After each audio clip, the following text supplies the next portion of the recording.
नमस्कार, शिक्षालय में आप सभी का बेहद स्वागत है। मेरा नाम है रेणु यादव। ईथेन का मॉलिक्यूलर फॉर्मूला क्या होता है?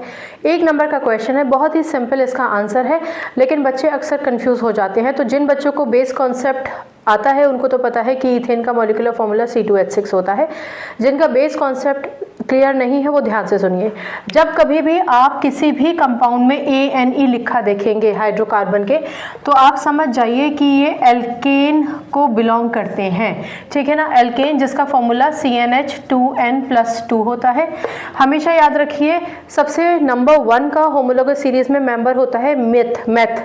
अब क्योंकि ये अगर हम एल्केन की बात कर रहे हैं तो मीथेन, इसका मतलब ईथेन नंबर 2 का मेंबर है। इसका मतलब यहाँ पर n की जो वैल्यू है, जहाँ जहाँ n है वहाँ 2 लिख दीजिए।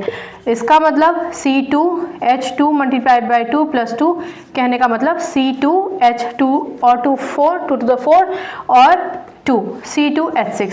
तो अगर आपसे ये पूछा जाए कि मीथेन का फॉर्मूला मॉलिक्यूलर फॉर्मूला क्या होता है, तो आप स्पष्टता के साथ कह सकते हैं कि C2H6 मीथेन का मॉलिक्यूलर फॉर्मूला होता है। मॉलिक्यूलर फॉर्मूला का मतलब होता है कि कितने एटम्स मिलकर एक कंपाउंड बना रहे हैं।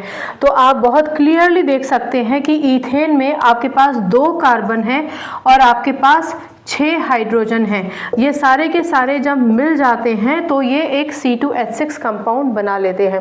इन सारे के सारे एटम्स के बीच में शेयरिंग ऑफ इलेक्ट्रॉन्स होती है, जिसकी वजह से ये शेयरिंग ऑफ इलेक्ट्रॉन्स की वजह से इन सब के बीच में कोवलेंट बॉन्ड होता है। ठीक है ना, ये मैं अलग से बता रही हूँ। मॉलिक्यूलर फॉर्मूला तो C2H6 ही रहेगा, क्योंकि यहाँ पर कार्बन को अपनी वैलेंसी सेटिस्फाई करनी थी, इसलिए उसने हाइड्रोजन से इलेक्ट्रॉन्स को शेयर किया और शेयर करने के बाद उसका फॉर्मूला बन गया ये। हमेशा याद रखिए कि ईथेन जिसमें ANE है वो एल्केन को बिलोंग करता है, और ये इस बात का भी सूचक है कि जितने भी एल्केन्स होते हैं उन सब में सिंगल बॉन्ड होता है। ठीक है ना, तो ये एल्केन्स में सिंगल बॉन्ड दर्शाता है कि ये एल्केन है। एल्केन्स का मतलब सैचुरेटेड हाइड्रोकार्बन है, सिंगल बॉन्ड होता है, इलेक्ट्रॉन्स को शेयर करने से ये बॉन्ड बनता है, जिसको हम कोवलेंट बॉन्ड भी कहते हैं। ये एक्स्ट्रा पॉइंट्स थे जो मैंने आपको बता दिए हैं।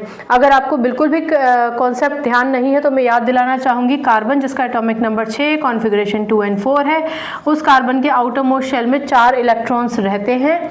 ठीक है, इन इलेक्ट्रॉन्स को शेयर करने की जद्दोजहद में वो हाइड्रोजन के कॉन्टैक्ट में आता है। हर एक हाइड्रोजन अपने साथ एक एक इलेक्ट्रॉन लेकर आता है। हाइड्रोजन अपना एक इलेक्ट्रॉन कार्बन के एक इलेक्ट्रॉन से शेयर करता है और हाइड्रोजन अपना ऑक्टेट कंप्लीट कर लेता है। कार्बन के पास 4 इलेक्ट्रॉन्स थे आउटर मोस्ट शेल में, वो हाइड्रोजन के एक एक इलेक्ट्रॉन्स को शेयर कर लेता है, और इस शेयरिंग ऑफ इलेक्ट्रॉन